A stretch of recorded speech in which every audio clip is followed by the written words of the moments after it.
Welcome to another episode of UCRD Reviews. So today I have a massive P-Bandai release. This is the MAN-010 G-3 Heavy Paint Specification.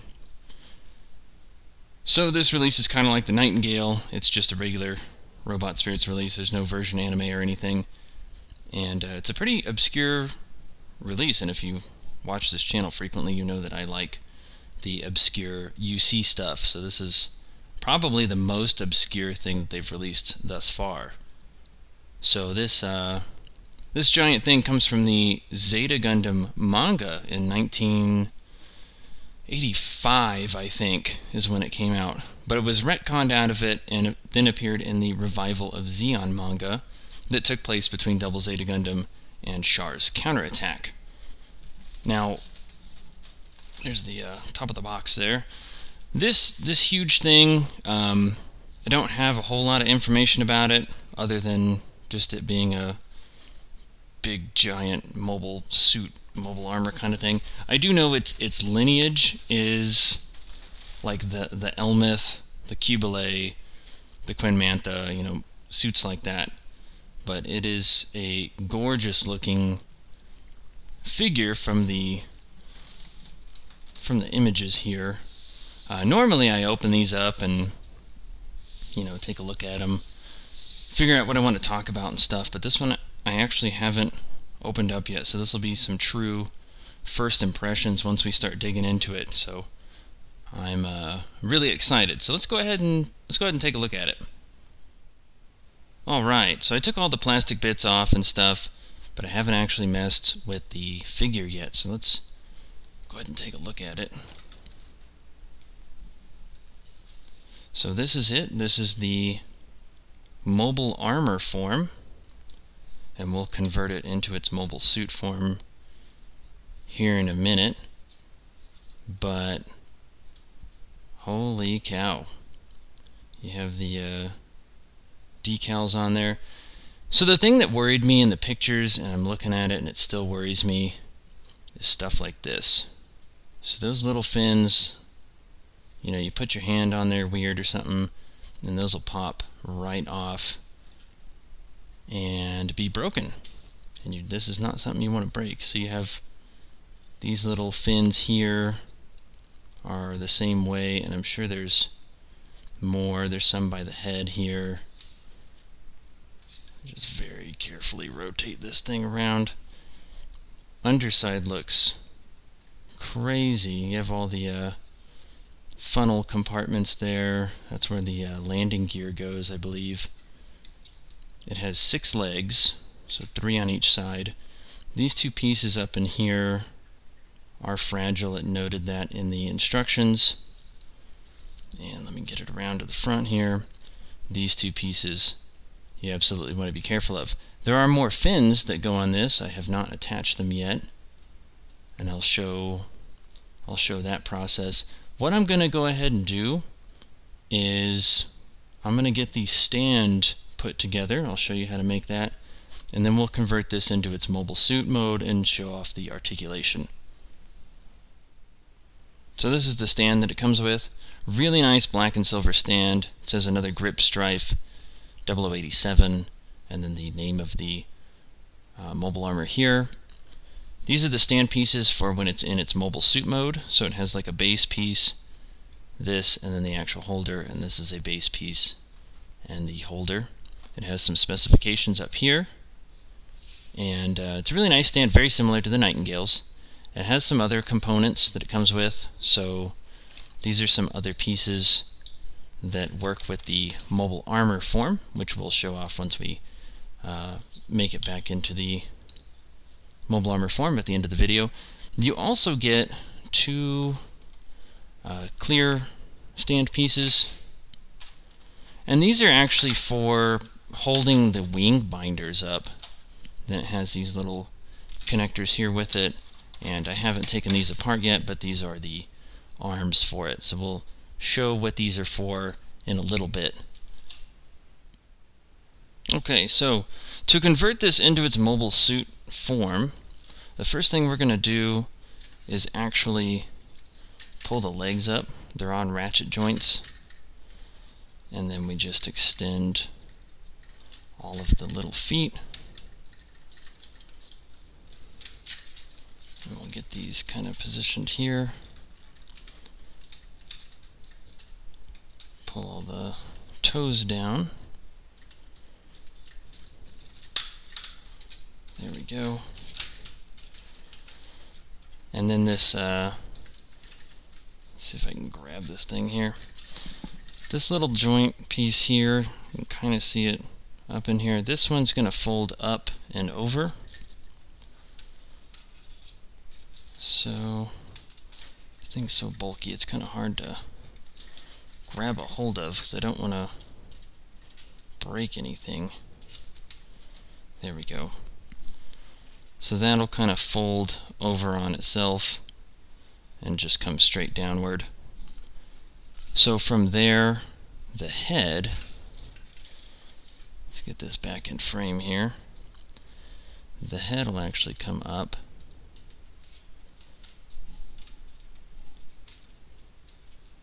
Looks like it'll just come up like that. And then the wing binders will come outward.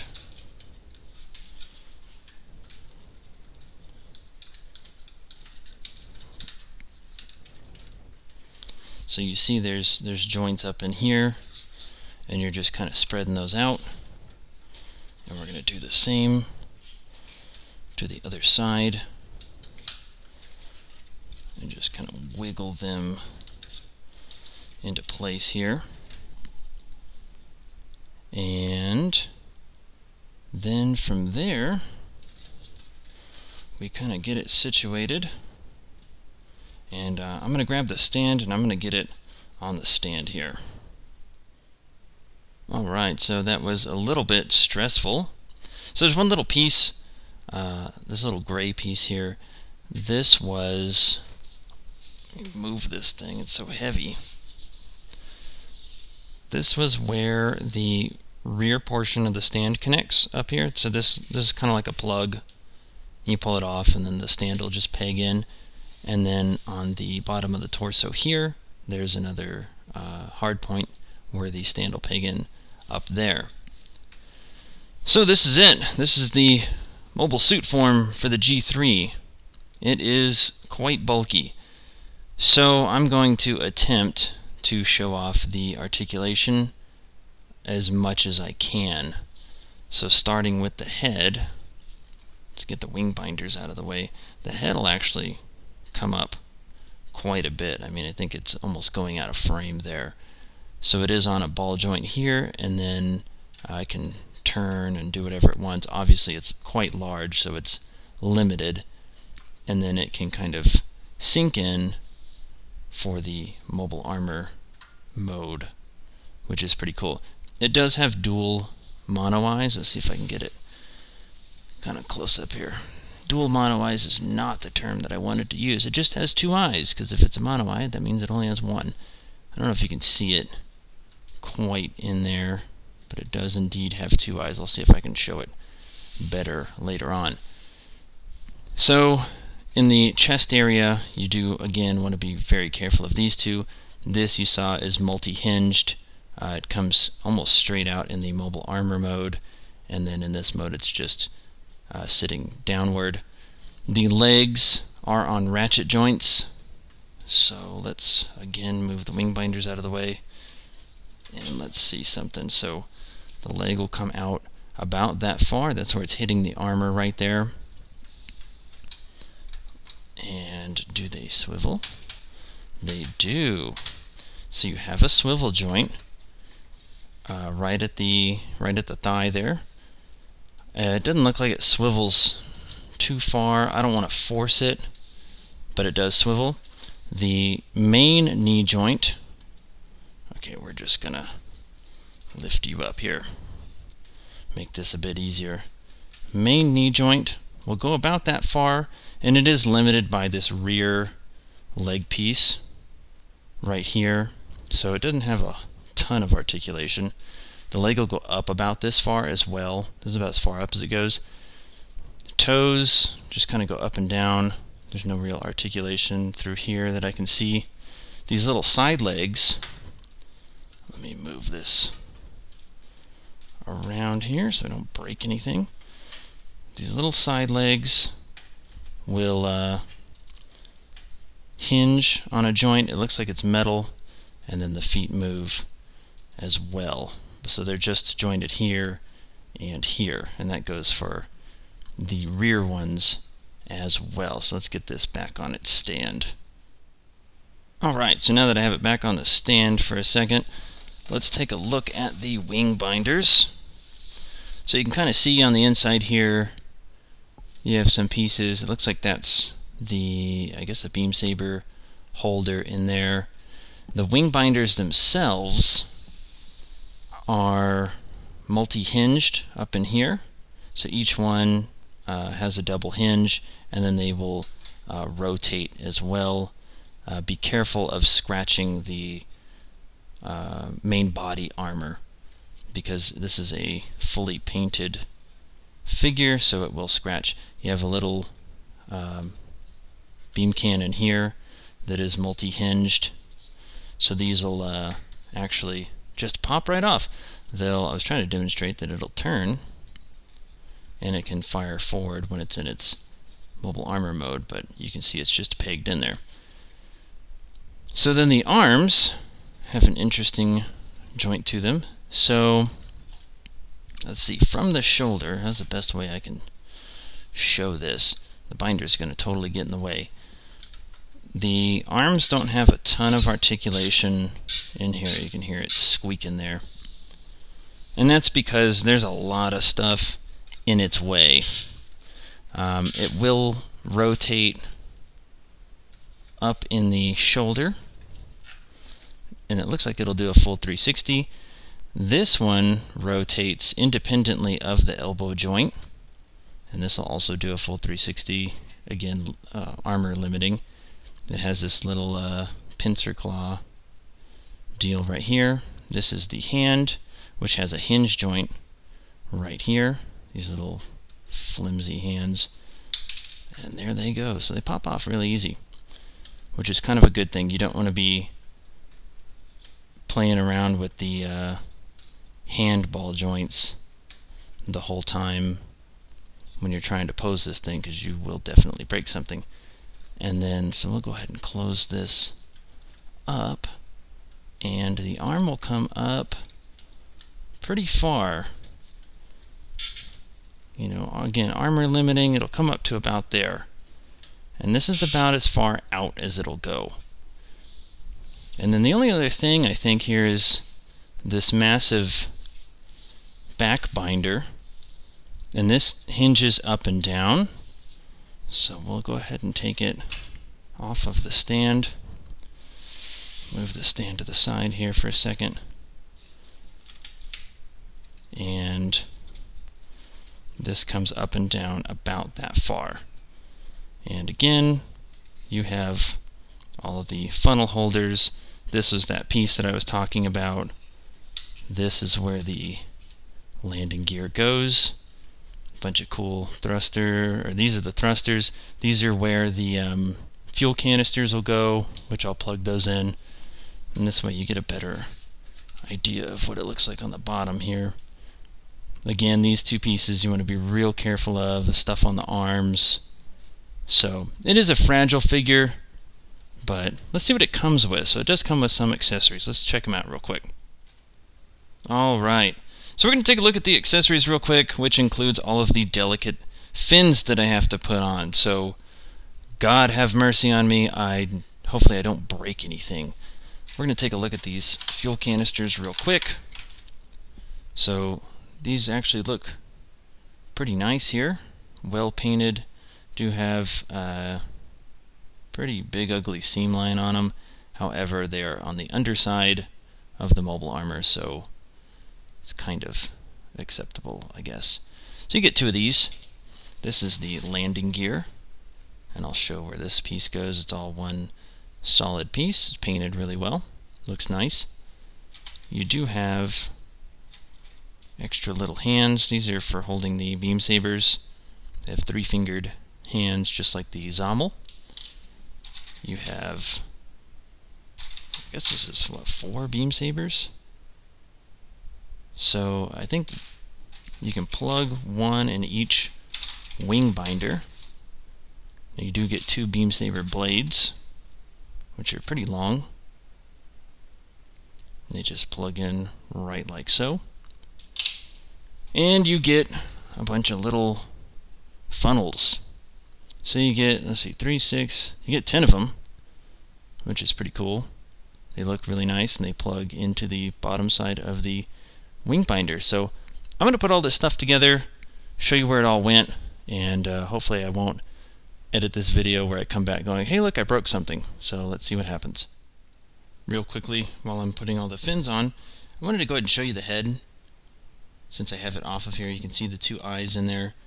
It has this neat fin piece right there. You have the cables up here.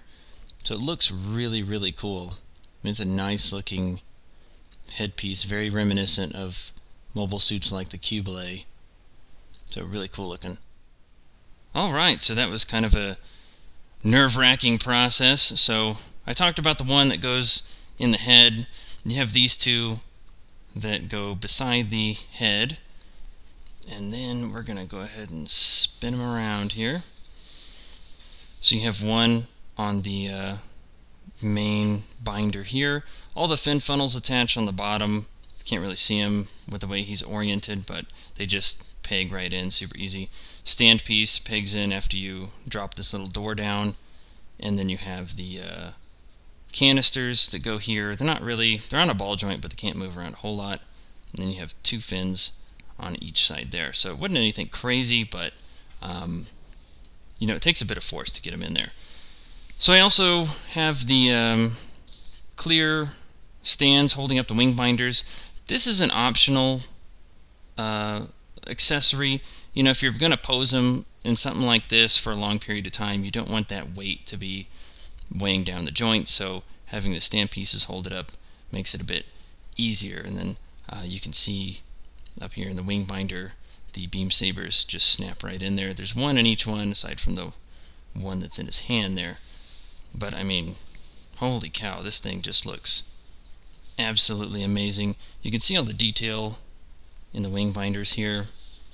And again, I think we need to look at the rear of this. I mean, this piece just looks like something off of a moose eye or something. I mean, it looks absolutely amazing. It's like a battleship connected to it.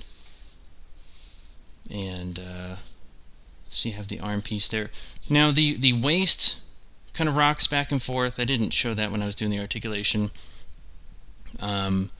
So you have a little bit of movement in there.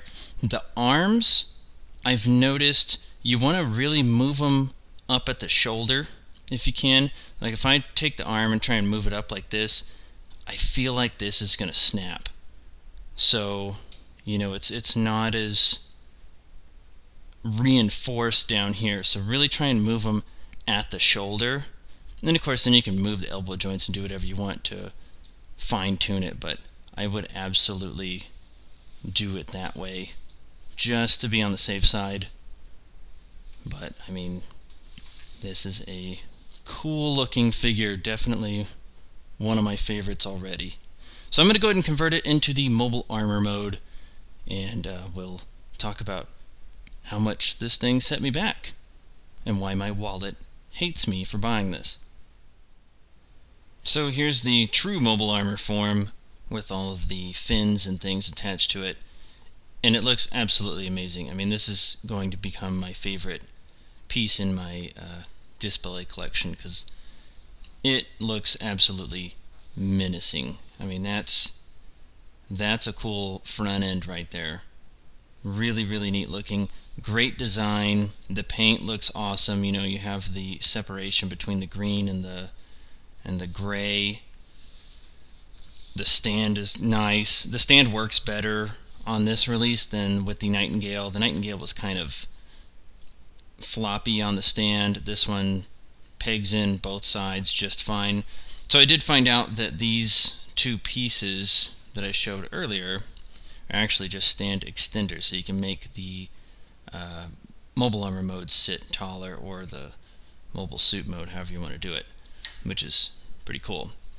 The hands work okay. They hold the beam sabers all right. They don't have the best grip.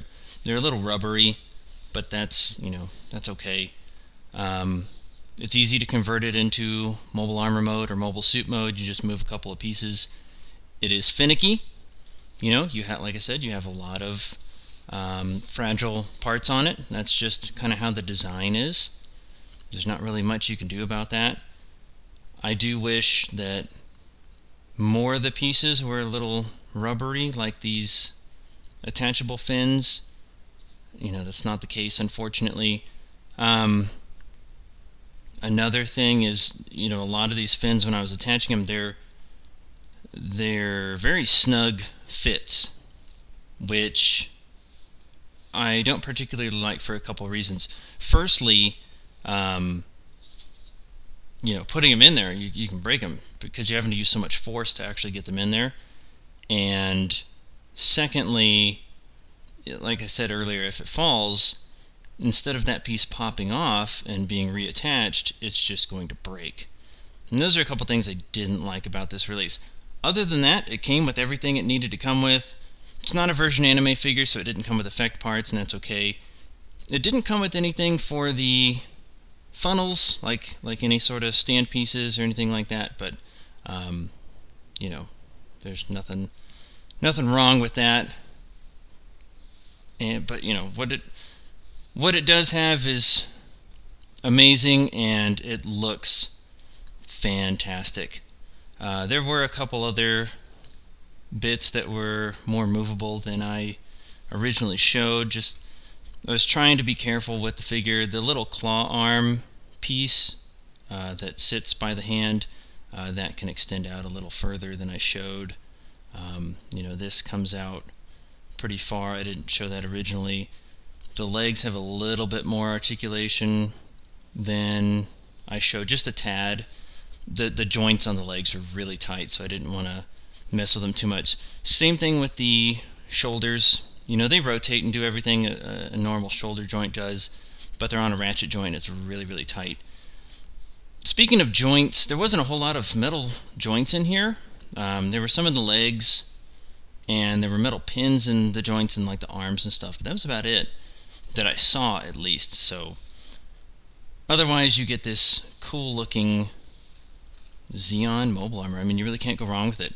I paid I think I paid $286.11 for it, plus shipping, and to me it's worth it. I mean, this is, like I said, I like the obscure, and this is definitely obscure.